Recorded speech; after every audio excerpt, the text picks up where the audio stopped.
Hadn't been leaking out just before he opened the door in the firewall, because Willows would certainly have noticed the bright mercury line when he checked with the spectroscope. The stuff must have been released when the pressure dropped.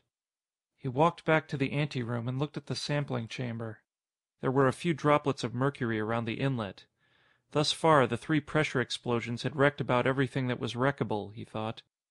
No, not quite. There was still the chance that the whole station would go if he didn't get back into the control room and stop that powers of 2 chain.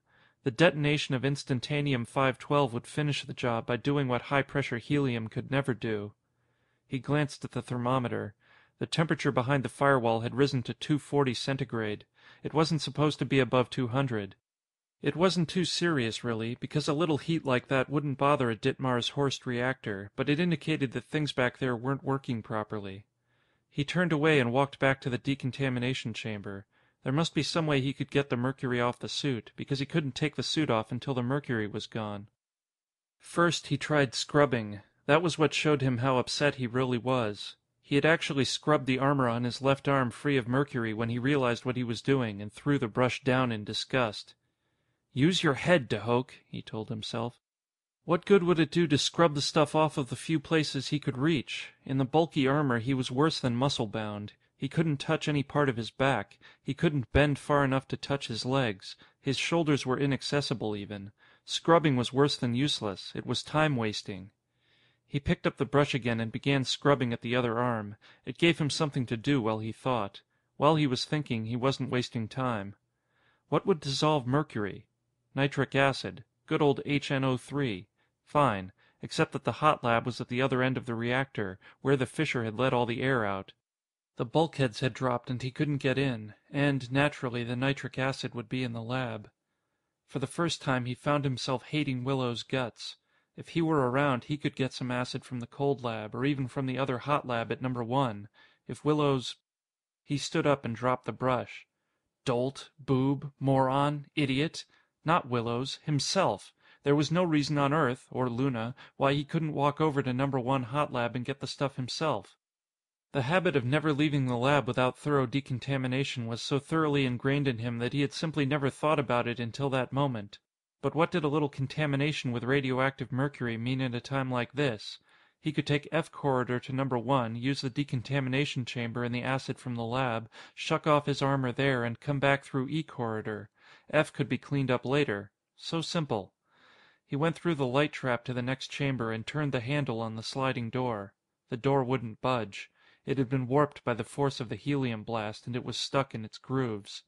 Well, there were tools. The thing could be unstuck.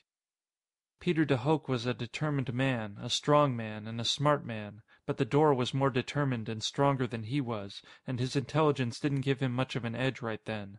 After an hour's hard work, he managed to get the door open about 18 inches. Then it froze fast and refused to move again. All the power and leverage he could bring to bear was useless. The door had opened all it was going to open. Beyond it he could see the next radiation trap, and freedom. 18 inches would have been plenty of space for him to get through if he had not been wearing the radiation-proof suit, but he didn't dare take that suit off. By the time he got out of the suit, the intensely radioactive mercury on its surface would have made his death only a matter of time, and not much time at that. He told himself that if it were simply a matter of running to the control room to shut off the DH reactor, he'd do it. That could have been done before he lost consciousness, but it wasn't that easy. Damping the reaction took time and control. The stuff had to be eased back slowly. Shutting off the Ditmars-Horst would simply blow a hole in the crust of Luna and kill everyone if he did it now. There were 4 or 5 men out there who would die if he pulled anything foolish like that. The explosion wouldn't be as powerful as the Instantanium 512 reaction would be, but it would be none the less deadly for all that. There had to be either a way to scrape the mercury off the suit or a way to open the door another 6 inches. Or, he added suddenly, a way to get safely out of the suit. At the end of another 20 minutes he had still thought of nothing. He wandered around the decontamination room, looking at everything, hoping he might see something that would give him a clue. He didn't. He went into the antechamber of the reactor and glared at the door in the firewall. The instruments said that things were getting pretty fierce on the other side of that wall. Temperature, 295 and still rising. Pressure? He carefully cracked the inlet of the sampling chamber and got a soft hiss. The helium was expanding from the heat, that was all. Part of the trouble with the reactor, he thought, was the high percentage of oxygen and nitrogen that had mixed in during the 10 minutes or so that the door was open. All hell was fixing to bust loose in there, and he, Peter de Hooch, was right next to it. He walked back into the decontamination chamber. What would dissolve mercury? Mercury would dissolve gold. Would gold dissolve mercury? Very funny. He was like a turtle, de Hooch thought, perfectly safe as long as he was in his shell, but take him out of it and he would die. Hell of a way to spend the night, he thought. A knight in shining armor. That struck him as funny. He began to laugh, and laugh. He almost laughed himself sick before he realized that it was fear and despair that were driving him into hysteria, not a sense of humor. He forced himself to calmness. He must be calm. He must think. Yes.